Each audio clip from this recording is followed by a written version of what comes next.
if you're ready for part 2, turn to the person next to you and say, good grief. All right, good grief. We are here again, part 2. And I want to give just a little bit of a recap. Hopefully, again, that you've all listened to last week. But even if you listen to it, sometimes these things leak. I know it's a lot of information. So I want to give you kind of the highlights, to a starting point from where we left off, just to remind you and refresh that last week we really talked about just acknowledging grief. And that grief doesn't always look like death. That grief is really just deep, it can be deep disappointment with things. And so we talked about having the awareness and the courage to ask God and to get curious. And really we discussed how more of our issues, the things that we have coming up, bubbling up on the surface, are rooted in unprocessed grief than we're aware of.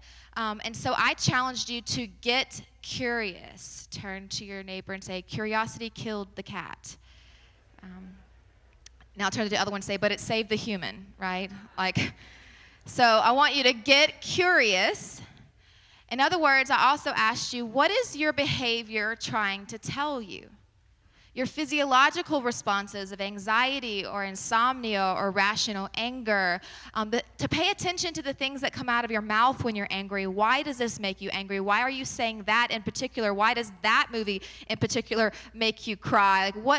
To pay attention to your behavior. What is your behavior, whether it's your behavior that you're doing or your physiological, visceral responses that you can't control? What are they trying to tell you? Get curious like God is curious. And we asked this question from Genesis, the first part of the question, where have you come from? And remember, I told you that we can't know where we're going until we know where we've come from.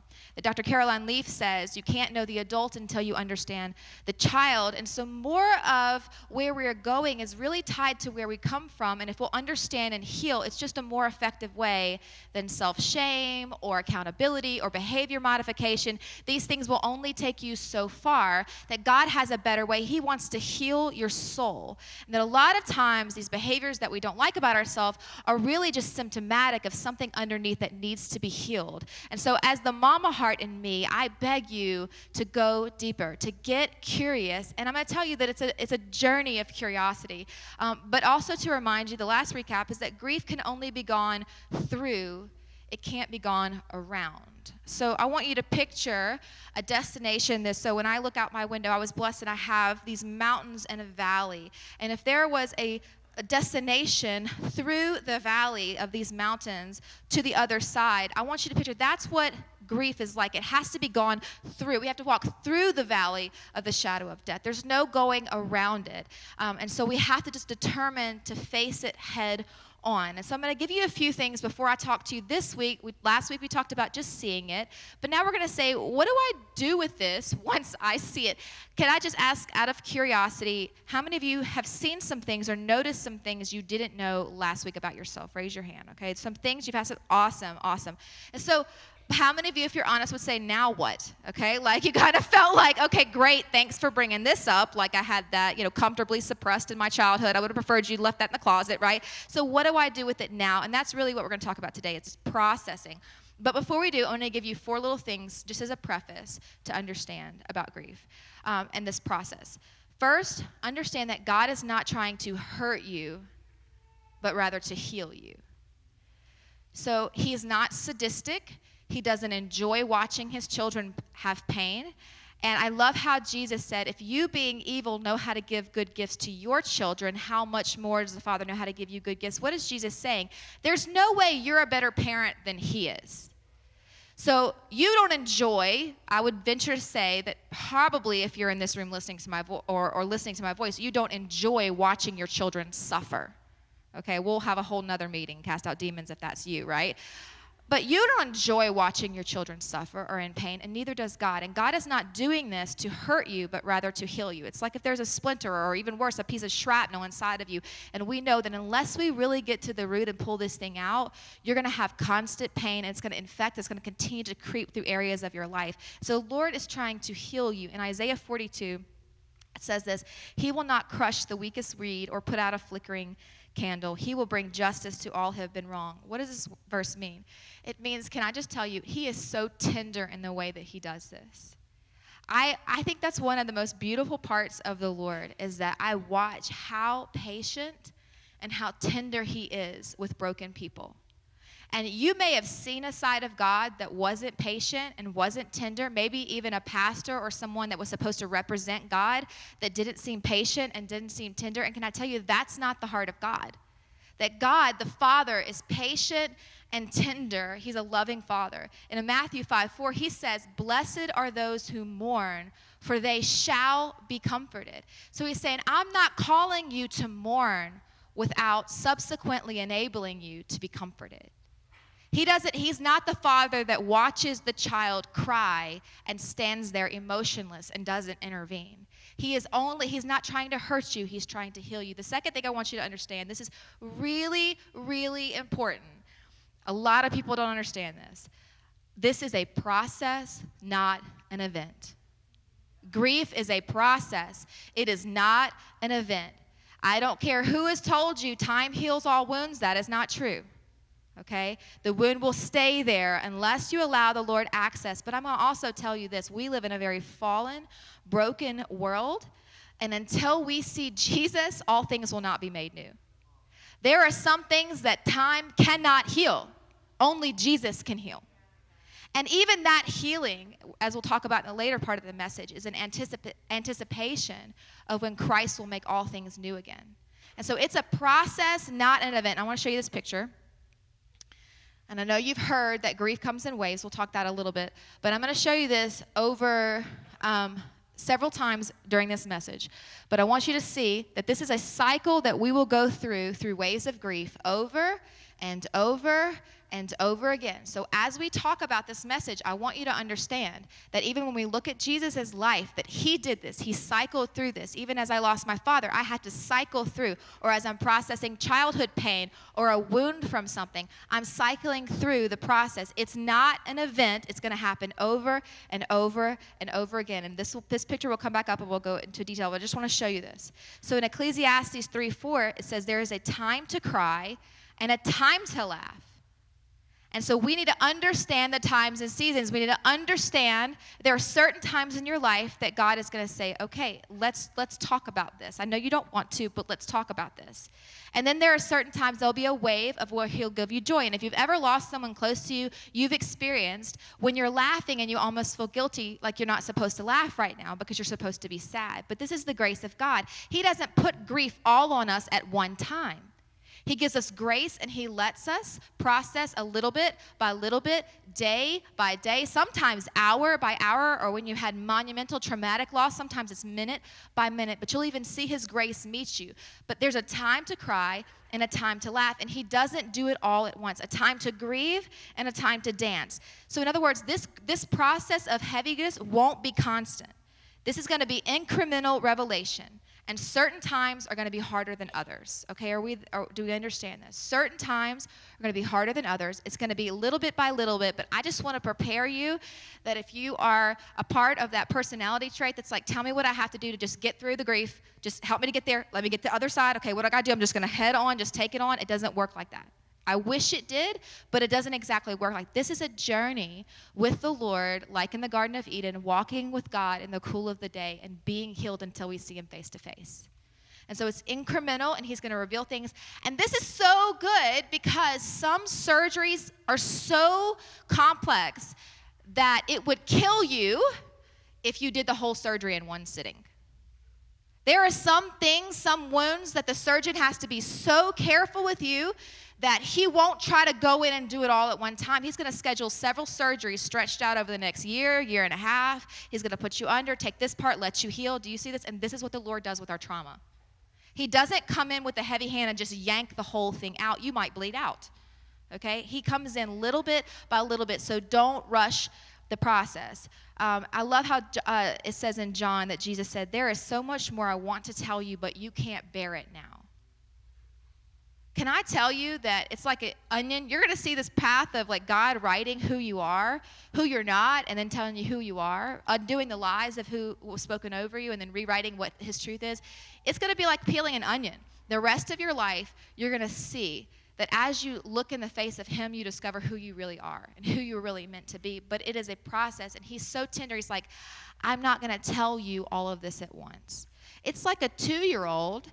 if I try to make a 2-year-old drive my car, right, I'm struggling with just my 16-year-olds driving my car, right? Like, it scares the death out of me.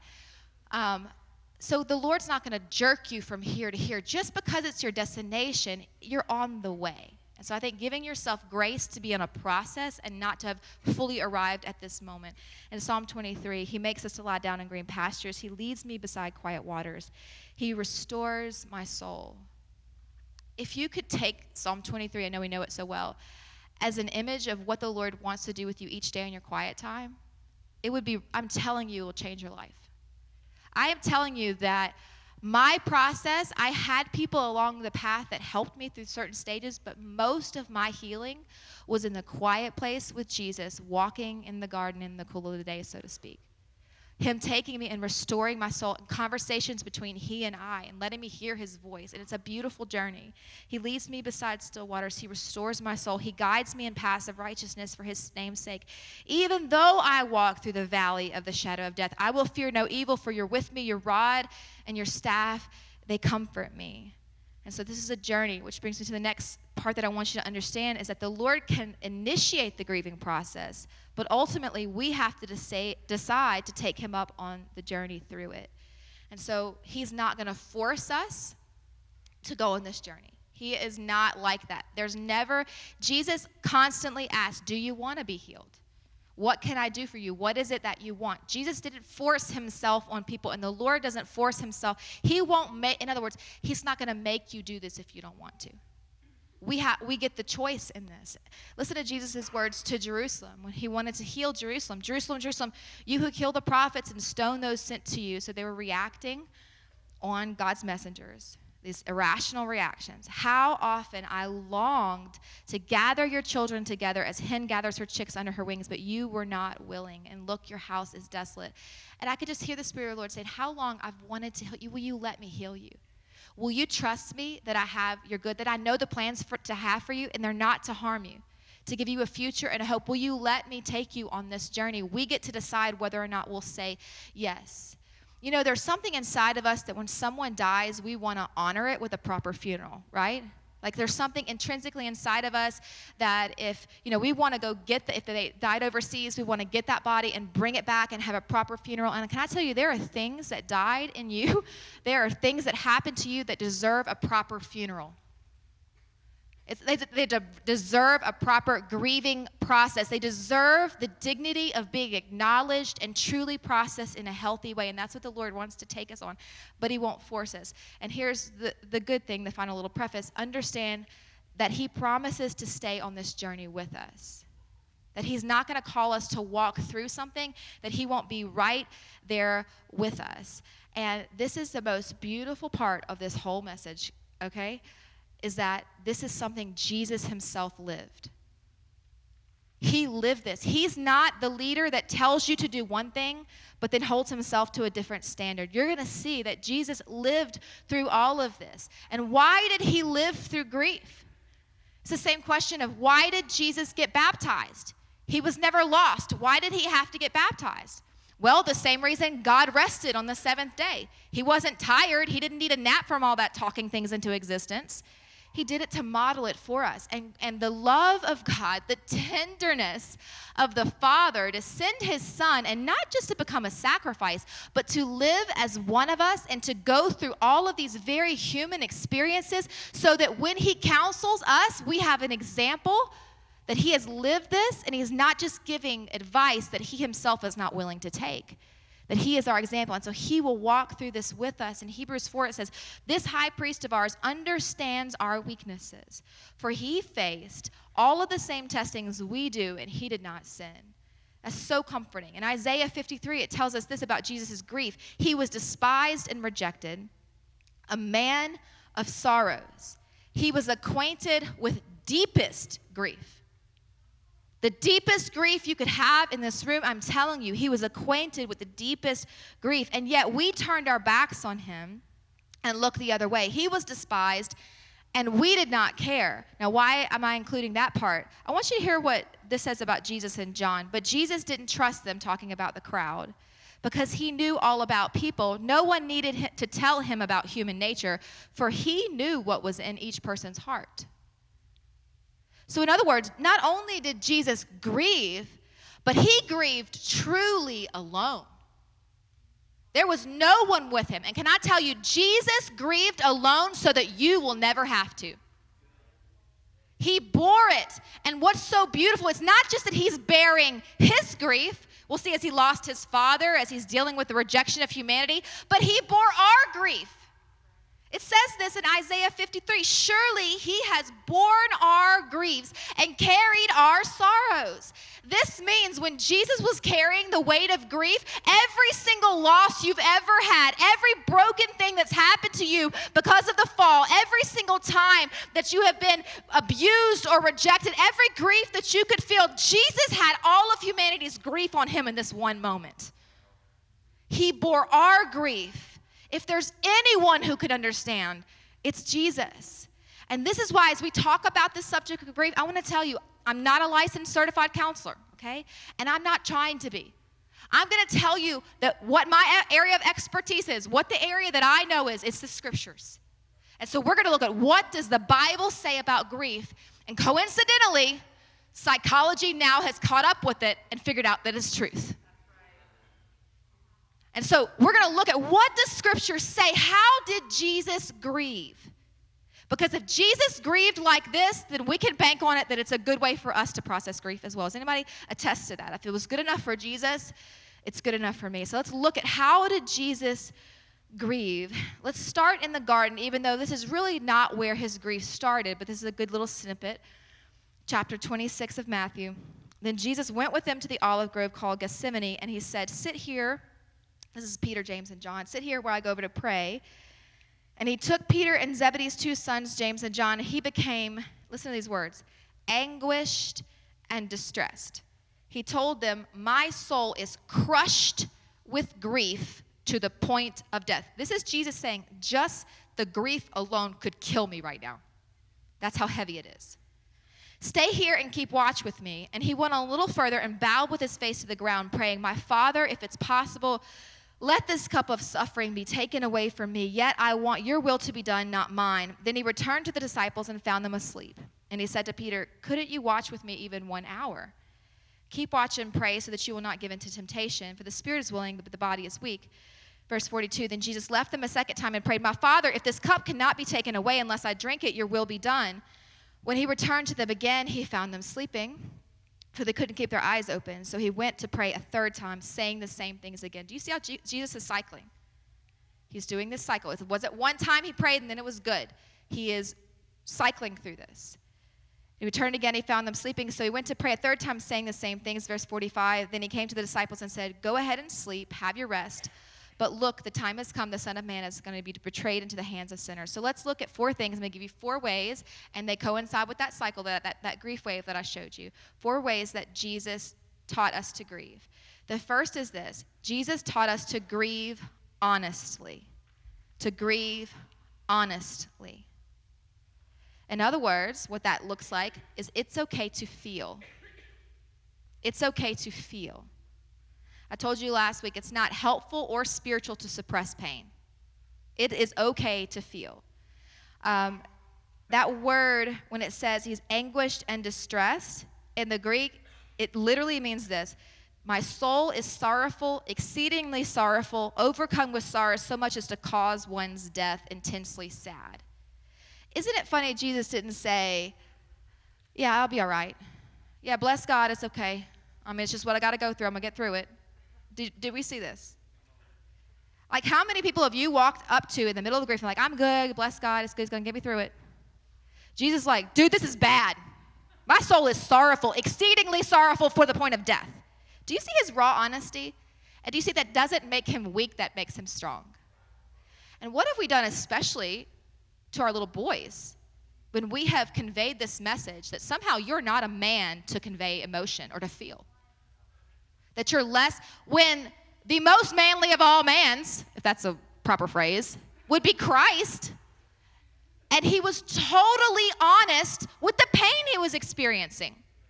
He did not downplay it or hide it. He didn't make excuses for it. He felt it. He was honest. He said, this hurts and I don't want it. God, please please take this cup from me. He's sweating drops of blood. He expressed deep loneliness and frustration with his friends. Do you hear him say, Peter, couldn't you stay up an hour? Do you see that? I mean, he is being very honest about what he feels. And I'm going to tell you, and I've told you before, that we have to learn to hold honor and honesty taut. This means sometimes we think that it's dishonorable to be honest about how someone has treated us and it felt. And we can express our boundaries and we can say what we're feeling with honor. And so we see so many extremes of people that do it dishonorably, so we shied away and thought it's not spiritual to be honest about how this hurt and this was a breach of boundary. This was a trauma to me. And we think that's somehow not spiritual to say that, but that's not what Jesus modeled. He was honest about his pain, and we can feel too. It's okay to feel. It's also okay, we see from his honesty, to wrestle and bargain. Do you realize that Jesus wrestled to the point that he was sweating drops of blood out of his pores? You see him wrestling with God. He says, Father, if you're willing, take this cup from me. Most of us are uncomfortable with people wrestling with God, or we're uncomfortable with true, proper grief because we've never truly, properly grieved. And so just seeing somebody like this makes us very uncomfortable, and we want to fix it immediately. And I told you, medicine wants to just give you medicine and fix it. I'll just give you something so you can sleep. I'll just give you this for your depression. I'll just give you this for anxiety. Because that's an easier route than really asking, where did this come from? This started from some place. Where is it from? And all of the scientific studies that show how trauma is linked to these things of anxiety and depression and even ADHD and all these disorders. The author of The Body Keeps the Score calls them pseudo disorders. That these traumas have instigated all of this inside of us. And so medicine wants to give us a quick fix, but so does the church. The church wants to rush us through it because our questions toward God, our wrestling with God, makes the church uncomfortable. And we don't like this process, and we would rather you just make us all feel better. And this is why we say stupid things when someone has lost someone. Like when someone has a miscarriage, and we say, oh, it's okay, you'll have another one. That was told to me. I don't want another one. This was my child, and they died. But we want to fix it real easy. We want to say something. God just knew that something was wrong. Maybe something was wrong with that baby, and that's why he took the, well, something was wrong with Zia. She had an illness, and I wanted her. That doesn't fix it. And so there's nothing you could do to fix grief, and that's what makes us so uncomfortable. Because it's not an event. It's a process. And so we have to be willing to wrestle.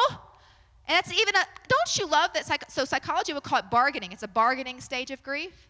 And you see Jesus doing this. Long before they came up with this, you see Jesus wrestling with God. And can I tell you, there's a difference between wrestling and fighting with God.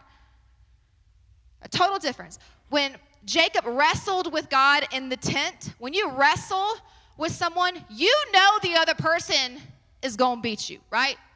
Like, you know, it's really about figuring out where your weaknesses and his strengths are. You have to put hands on that person. You're coming to know who they are in the tent alone. And I'm telling you, every single one of us will have to get in the tent with God and wrestle with him at some point in our lives. When we wrestle with him, I don't want this. Is there another way? Can we do something else? Please, if there's any other way, take this from me. Please don't take this person. Please don't let me have to go through this trial. Do you see this? And Jesus was okay with going through this.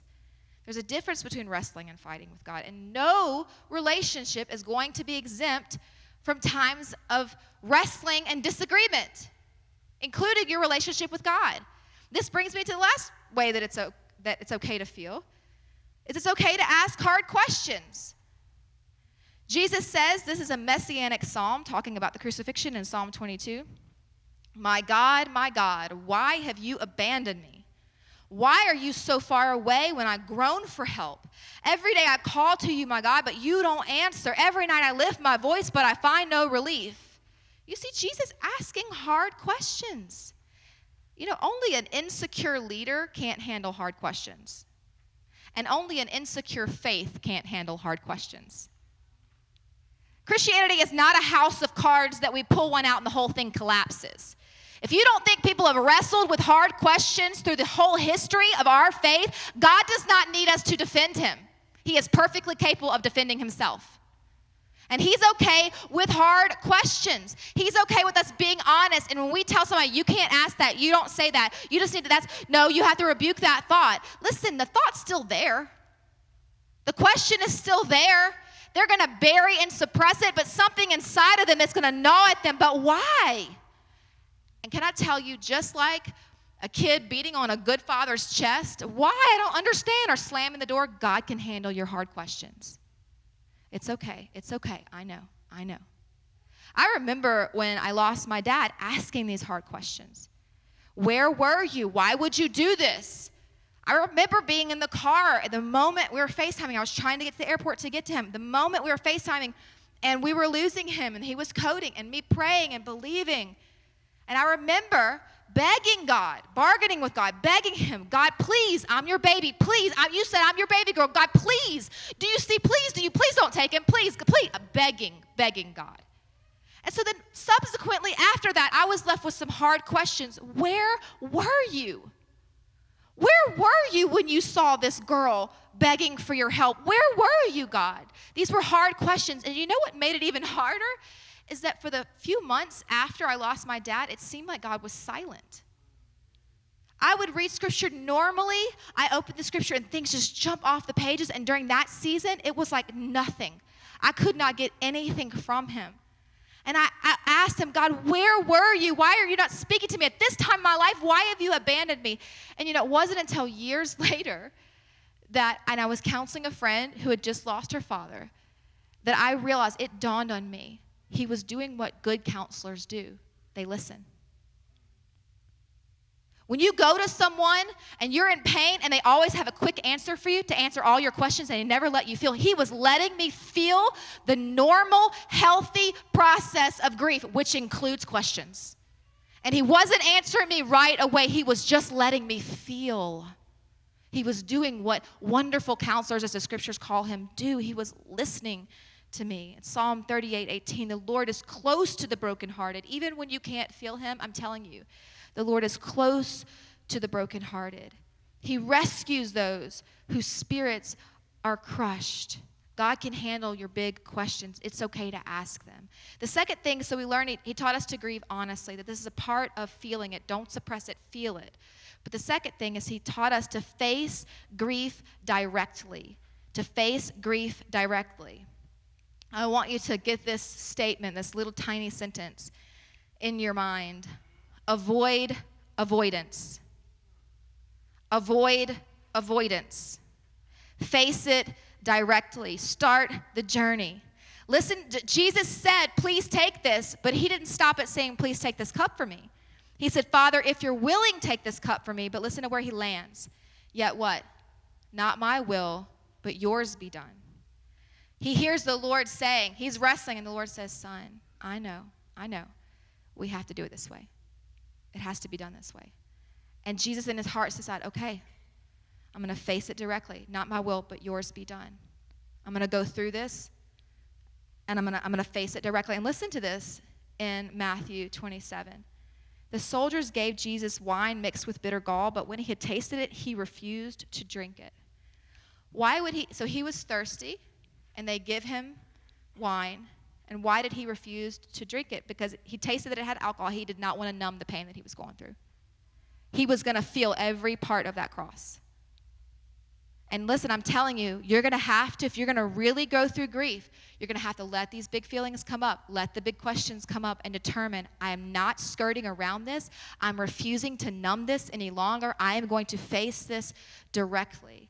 When you have something interesting happens in the brain, when you have trauma. And again, we always think of these big T traumas like, abuse or neglect, but it can also be smaller traumas. Anything where you felt like rage or alone or fear, and you didn't have someone that you could talk to. You process this alone. We could call those as traumas. Any instance where you were isolated and alone, you didn't have a voice. Maybe you felt oppressed in some instance where you didn't have a voice and you were scared and alone. But something that happens to our brain, a survival technique that happens, we have this left side of the brain and this right side of the brain.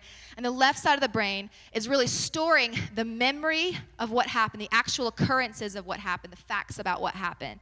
as we remember it. And the right side of the brain is the feeling and emotion that we have, the feelings that we had. And what happens a lot of times, let's say a 6-year-old is watching something traumatic happen, watching abuse of their mother in their home by their father, or watching whatever it is that's happening in this instance. A survival technique happens to all of us in trauma where we will basically shut off one or the other side as it's happening.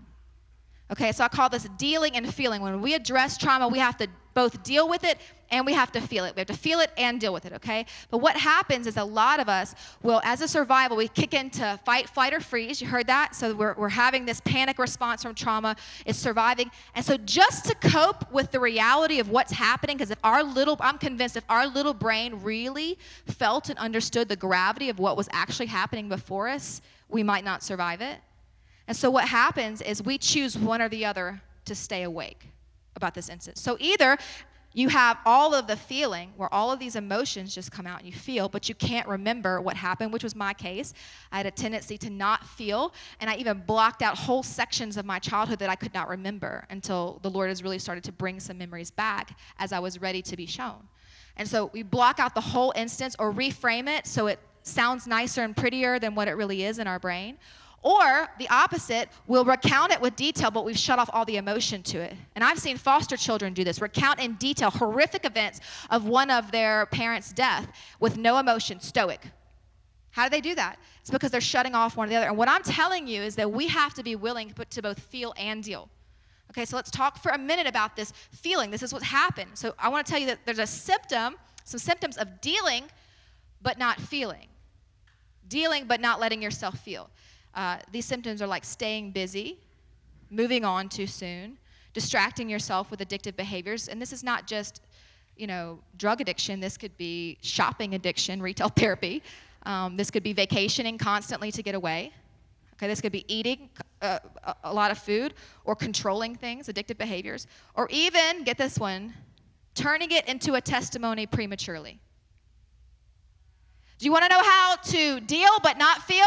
Let's just go ahead and bring the good out of it now, come up with a nice, clean solution as to why this happened so we can move on.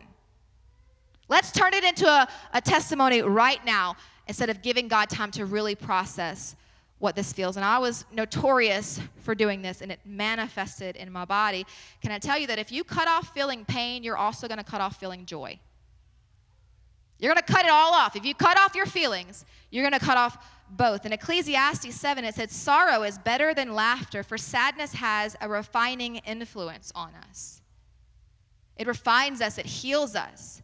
Matthew 5:4, blessed are those who mourn, for they shall be comforted. Notice this is chronological order. You mourn, then you're comforted. If you never mourn, you can't be comforted in this order. So we have to determine that we are going to face it directly and not just face the original trauma, but we're going to face all of the things the original experience reveals. Can I tell you that when you lose a loved one or something traumatic happens, suddenly it's not just the immediate death, but all of the things you've not really dealt with, all of the pains, there's something about death that brings all of that to the surface. Why do you think funerals, which should be this time of sentiment and closeness, we do enough to know around here, they're not. Most of the time behind the scenes, the family is bickering, fighting. There is trauma going on behind the scenes in the family. Why? Because the immediate trauma has brought to the surface and triggered all the old wounds from the past. And so when we face stuff, we're not just facing this instance, but all of the things that it exposed. And we see Jesus doing this. Jesus had more to deal with than just the cross. Jesus had to deal with picking up Peter's ear off the floor. And I'm picking up the priest's ear from Peter, cutting it off the floor and put it back on. He had to deal with the relational conflict. He had to deal with his siblings rejecting him and heckling him during ministry.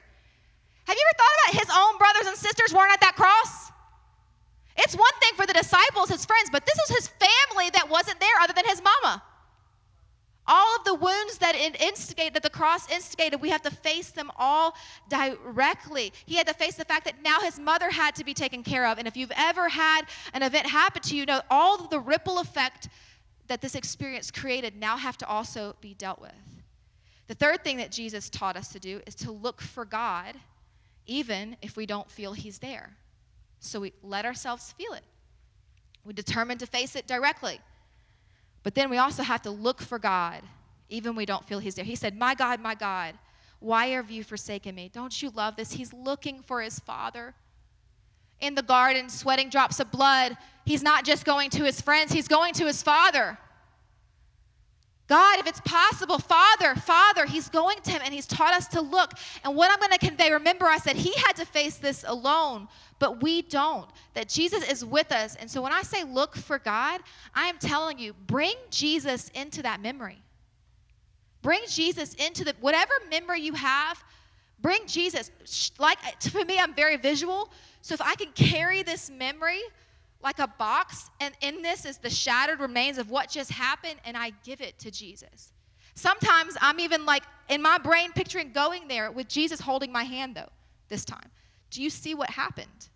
This hurts. Bringing Jesus in this memory. In Hebrews, in the Amplified Version, it says, I will never, under any circumstance, desert you, nor give you up, nor leave you without support, nor will I in any degree leave you helpless, nor will I forsake you or let you down or relax my hold on you. I assuredly will not. In Matthew 28, Jesus says, be sure of this, I'm with you always, even to the end of the age. Bring Jesus in the memory. Now, we had a ministry time, and I hope I'm not going to run over too much. We had some ministry time and with that conference that we went to, and we were doing some of this where I'm basically just sitting with some things that the Lord brought to mind. And there were some smaller memories that didn't really seem to have a lot of significance that the Lord kind of brought to mind at first, and I talked through them. But the obvious one was this moment in the car where Dad died. And the guy says, well, where was God? And my answer was, I don't know. I don't see him. I don't see him there. And so I'm going to tell you, this is the stage in this grief wave. You're probably going to have to ask for help. You're going to have someone standing on the outside. And so this man, which is the next ask for help from others, this man says, you know, I just thought of that verse, this couple that was doing our counseling. I just saw this verse where it says that because of Christ, we can come boldly to the throne in our time of need. Could you go to the throne? What is God doing? Now, to give you a little bit of backstory, my father was an amazing father. He was not perfect, but he was amazing. And but he did not have good parents. I never met his parents. And they were abusive, and there was a lot of trauma from his childhood. And even when he was in his 60s, you know, he wrestled with a lot of depression and anxiety through his whole life, especially after his mother died. His whole life became absent during my adolescent years, and which instigated a lot of trauma in me. And there's just a cycle kind of thing happening. But when he was in his 60s, God began to really heal him and to bring about healing. He went on this kind of process. And he got in the car, and he drove to where his father, he hadn't seen his father since I had been born, and he drove all the way, I think it was South Carolina, 12 hours, to go stand on the doorstep of his father and to try to reconcile. And his father looks at him and says, don't ever show up here again. I don't want you. Don't come back here. And my mom told me that my dad essentially cried, her words were, he cried like a little boy for 12 hours home. This man in his 60s that longs to be with his father. So this is his pain from his past. So this man asked me, where is God in the memory? I mean, what is God doing in the throne? And I'm going to tell you, the second that he asked me this, I saw a little boy run into a throne with his arms open and be embraced. And I felt the Spirit of God said, I was receiving my boy. I was receiving my boy. And I thought the worst moment of my life was his best moment. And finally, all things were restored in this moment. But I had to ask somebody to help me because the grief wave was so thick that I was drowning, and I needed someone else. And listen, Jesus even asked for help. Jesus asked for help. Listen, he asked the disciples to pray. He asked John to take care of his mother. He even had to have somebody else carry his cross. If the Son of God has to ask for help in grief, what makes us think we don't need it? He's modeling for us. I put you in community. And I'm telling you, just because you've had somebody and you've had a bad experience with somebody not being there for you in your moment, don't write them all off, because so did Jesus. People don't know how to handle grief. I'm telling you, but I'm telling you, do you know they call it brain integration? When you sit with someone who is stable, now I just want to make sure you understand this point. Turn to the person next to you and say, pick a stable person, okay? Somebody rooted in Scripture. But do you know when you will let yourself feel the emotion. You tell your story to somebody who's listening and healthy, that can empathize with you. When you tell your story while feeling it, staying connected to the emotion, they call it brain integration. It actually heals the brain. And because the reason you need somebody there is because they're helping regulate your emotion, because you might have some PTSD. You might try to fight, flight, or freeze. This is why you can't get somebody that's just going to make you go beat them all up too, like want to fight back, right? You have to have somebody that's, you're okay, it's okay. Someone that can point on the outside, yeah, that wasn't normal. No, you're downplaying that. You have to have somebody on the outside that helps you. But even science is showing us where it heals the brain. We need people. But I want to caution you that only Jesus can fully carry our grief. No one else can. So we can't swing to the other end of the pendulum where we feel but we don't deal. When someone listens to you for the first time, especially if you've not had a good parental experience or a compassionate mother, when someone truly hears you for the first time, it feels like medicine to the soul. And there's a tendency to want to gravitate and hug toward that person and to hug toward the sympathy of those people and to want them to fix it. And can I tell you, they can't. Only Jesus can carry your grief. And so we can't just feel either. We can't just deal, but also we can't just feel. And some symptoms of feeling but not dealing are codependency. This is when we cling to a certain one or two people and expect them to fix us. Clinginess, hypervigilance, a lack of identity outside the trauma or pain. This means we're so fixated on the event of what happened, we can't move past it. It becomes our whole identity as of what happened to us. An unhealthy need for validation, reassurance, or attention. An unhealthy need to keep talking about it over and over and over and over and over. Listen, that's feeling without dealing. We're going to determine that we're going to go through it. We're not going to get stuck in it. What I'm telling you to do, and keys can come up, what I'm telling you to do is that we can't ignore our grief, but we also can't indulge it past its necessary point. So this is a cycle that we will have to go through. And so what do when you've felt it and you're feeling it, you're allowing your story? Essentially what we're doing is I'm choosing, like Christ, to come through it and not to stay in it. And it's going to take the help of people. Some of you need people to say, hey, you're stuck in the feeling part. And then some of you need somebody to say, hey, you're not feeling enough and you need to feel this. But you have somebody alongside to help you. But remember, this is intensely personal between you and Jesus as he carries your grief. And so let me pull up that picture again. So we're going to be honest. You know, how many of you have heard grief comes in waves, right? We're going to be honest. We're going to face it directly. And this is where we're going to ask for help.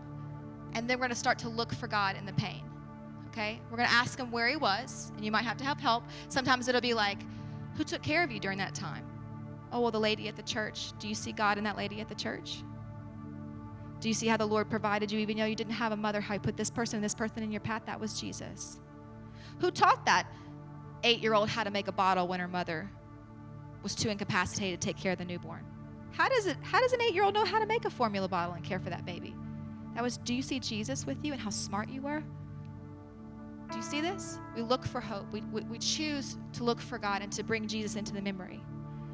And then the last stage of this is we're going to choose hope. Jesus taught us to grieve with hope. I love this verse. This should be a banner verse. It says that you do not grieve like the rest of mankind who have no hope. Aren't you thankful that we don't have to grieve without heaven as a promise? With the fact that all things are going to be made new. Listen to this in Hebrews as Jesus grieved with hope. And it says, and let us run with endurance the race God has set before us. We do this by keeping our eyes on Jesus. We're looking to him as our example. He's the champion who initiates and perfects our faith. Because of the joy awaiting him, that was you, that was me, that was the moment he'll make all things new. How did he endure the weight of the cross, the grief, our grief? How? He said, I'm coming for them. For the joy set before me, I'm coming after my sons and daughters. And he endured with anticipation of one day all things he will make new. Behold, I'll make all things new. The anticipation of being reconciled with you and I, of us being fully loved, fully held, and all that man's sin has broken being restored. That's the hope. That's why we don't grieve without hope. Even our deepest, deepest grief, we have the promise of heaven. We grieve as Jesus did. Do you know where there's no hope, there cannot be joy? This is why we have to look for it, like a life raft. We start looking. That grief wave, we're going to have to ride the grief wave and feel it. But I'm telling you, when it's cresting, start looking for God because he's there. He promised he wouldn't leave you. He's right there with you. Start looking for it and grab the hope of heaven. And you're going to continue to do this over and over and over again as he heals you little bit by little bit by little bit. We're going to grieve like Jesus. We're going to grieve in a healthy way like Jesus. You know, the gospel allows us to mourn with joy because they can coexist. Grief and joy can coexist. It's this paradoxical tension. It's this tension that even right now, I still grieve. You ask someone who's lost someone they love, it never goes away. There's still moments where a grief wave hits me unexpectedly. I'll still grieve until the day I hold my father again. I'll still grieve, but I can also have joy simultaneously. And you'll be able to feel the sting of I never had a father that loved me or accepted me, but also having the hope and anticipation, but I do now have a father who loves me and accepts me. And one day, my eyes are going to see what my faith, I've only seen by faith. I'm going to hold him. I'm going to be fully known. I can grieve with joy and with a hope, the hope of heaven. Brandon and I were out to eat. I'm so over on time. I'm sorry. We were out to eat after our vacation, and we went to this little breakfast restaurant, and they had corned beef hash. Anybody know what corned beef hash is? Okay. All right. Okay. You're older than I thought you were. Okay. And so he said, thanks. So I hadn't seen it in a while, and they had hash browns, and so I was like, you know what? I'm gonna get this. And so I was like, me and Brandon were talking about how there's a whole generation that won't know what these items are. You know, it started out with potted meat. Anybody know what potted meat is? Okay, all right. But you know, these items that came out of the Depression and our grandparents gave to us and we ate, and so now they're nostalgic, but they're actually kind of gross. Like potted meat is gross, you know, and so our kids will never know it. And so we're kind of talking about this, and so I had hash browns, and my dad always put like tons of salt and like globs of ketchup and mixed those hash browns up. And so I did it like that. And when I took a bite of the corned beef hash, it made me think of my grandparents. When I took a bite of the hash browns, it made me think about Dad. And this was the week before Eden was graduating high school.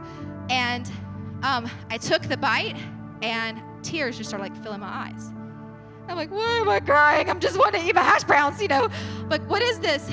And so I asked the Lord, God, why am I crying? I don't want to cry. I want to make a joke or take a nap and be fine. Like, that's my coping mechanism. This is what I did. Or eat a lot, you know. And so I'm like, why am I crying? And then I realized, like, it's sad. Like, my baby's graduating high school, and everybody has all their families there, and she won't. Like, it's us, you know. Like, Dad's not there. And he'd be so proud of her as valedictorian, like, and he's not there, and it's sad. And so the old Melody would have been like, you're fine, get over it. You know, like, just to shove it down or ignore it or just move on. But because the Lord's been healing me, I realized, oh, this is a grief wave, and I've got to ride it. If you try to fight a wave, you're going to drown, okay? But I got to ride this grief wave, so I think I need to have a little cry. So I went in the car, and I just like, God, this hurts. I don't like this. I don't want this.